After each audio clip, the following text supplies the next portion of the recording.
আজ ছিল আমার মেয়ের অন্নপ্রাশন আর দিনটি ছিল 24শে নভেম্বর। বাজে তখন সকাল 10টা আর আমি কিন্তু সেজেগুজে পুরো একদমই রেডি হয়ে গেছি। অ্যাকচুয়ালি আমার মেয়ের অন্নপ্রাশনের অনুষ্ঠানটা ছিল দুপুরবেলা, এই জন্য সকাল 10টার মধ্যেই আমাকে পুরো রেডি হতে হয়েছে। আর রেডি হওয়া মাত্রই একদমই দেরি না করে সোজা চলে এলাম নিচে পুরো ডেকোরেশনটা তোমাদের সাথে শেয়ার করার জন্য, কারণ এরপরে আমি একদমই কিন্তু আর টাইম পাবো না। বাইরের গেটটা খুব সুন্দর করে বেলুন দিয়ে সাজানো হয়েছিল, সেটা তোমাদেরকে প্রথমেই দেখিয়েছি। আর এইখানটা দেখো খুব সুন্দর করে ডেকোরেশন করে দিয়েছে। আর চেয়ারের পিছনে দেখো মামামের 4-5টা ফটো দিয়ে খুব সুন্দর করে একটা ব্যানার করে দিয়েছে, আর উপরে লেখা আছে সমৃদ্ধি রাইস সেরিমনি। মামামের ভালো নাম সমৃদ্ধি। তবে না এখনো কিন্তু পুরো ডেকোরেশন কমপ্লিট হয়নি, ডেকোরেশনের কাজ কিন্তু এখনো চলছে। আর এই জায়গাটাতেই আমি আমার মামামকে নিয়ে মুখে ভাতের অনুষ্ঠানটা করাবো। তবে এখন সবে কিন্তু ওপরেই আছে, আর ওপরে কিন্তু মামামের ফটোশুট অলরেডি স্টার্ট হয়ে গেছে। আর ফটো তোলার জন্য ক্যামেরাম্যান কিন্তু সকাল 9টাতেই এসে হাজির। আর আমার মেকওভার আর্টিস্ট কখন এসেছিল জানো? সকাল 7:30। সকাল 7:30টাতে এসেই কিন্তু আমাকে 10টার মধ্যে পুরো রেডি করে দিয়েছে। তো চলো বন্ধুরা এবার উপরে যাওয়া যাক।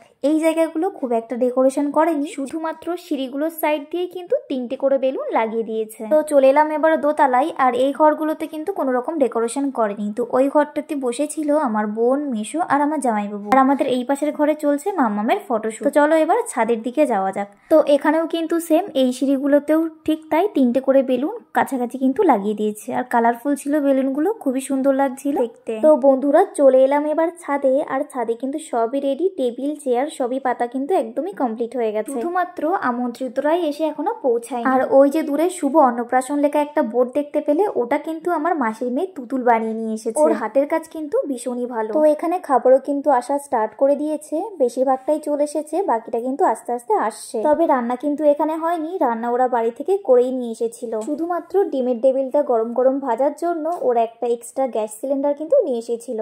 আদারওয়াইজ সব রান্না কিন্তু ওরা বাড়ি থেকে করে নিয়েই এসেছিল। আর এখানে জলের বোতলও বেশ কিছুটা চলে এসেছে, বাকিটা কিন্তু আসছে। তো বন্ধুরা চলে এলাম এবার নিচে। আর নিচে কিন্তু ওদের বেলুনের ডেকোরেশনটা পুরোপুরি ভাবে কমপ্লিট হয়ে গেছে। আর এখন এখানে মামামের যে মুখে ভাতের অনুষ্ঠানটা হবে তার জন্য কিন্তু মামামের থালাটা সাজানো হচ্ছে। আর এখানে থালাটা সাজাচ্ছে আমার মাসির মেয়ে তুতুল, আমার দিদি, আর পেছনে আছে আমার মা। আর এই পাশে বসে আছে আমার মাসির আর একটা মেয়ে। তো আজ মামামের জন্য রান্না হয়েছিল ভাত, 9-10 রকমের ভাজা, মুড়িঘণ্ট, ডাল, আলু চিপস, দই কাতলা, মাছের মাথা, মাংস, চাটনি, পাঁপড় আর পায়েস, সাথে মিষ্টিও ছিল। তবে অ্যাকচুয়ালি আমার মামামের অন্নপ্রাশন কিন্তু 20 তারিখে অলরেডি হয়ে গেছে। আমার খুবই ইচ্ছা ছিল মামামের অন্নপ্রাশনটা শ্রী রাধাকৃষ্ণের মহাপ্রসাদ দিয়েই করানো।